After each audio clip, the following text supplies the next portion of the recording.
आणि देशाचे पंतप्रधान नरेंद्र मोदी सध्या जाहीर सभांमधनं पाकिस्तानचा बुरखा फाडतायत। दहशतवादी आणि पाकिस्तानचं साटलोटं मोदींनी उघड केलंय। त्यासोबत भारतीय सैन्य दलानं ऑपरेशन सिंदूर दरम्यान पाकिस्तानला कसा धडा शिकवला ते देखील ते जाहीर सभांमधनं मांडतात। गेल्या 3 दिवसात 5 राज्यांचा दौरा करत 6 सभा आणि रॅलीच्या माध्यमातून मोदींचा झंझावात दिसतोय।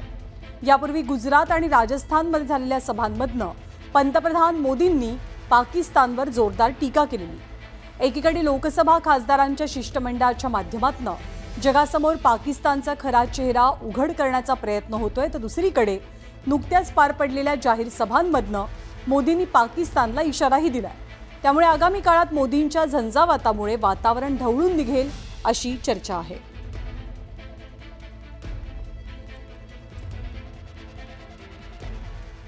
तर पंतप्रधान मोदींचा दौरा नेमका कसा असेल आपण पाहतोय।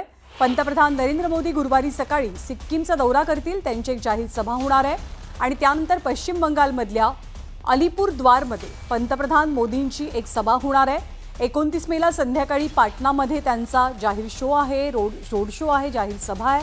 30 मेला बिहारच्या भक्तीपूरमध्ये ते जाहीर सभेला संबोधित करतील।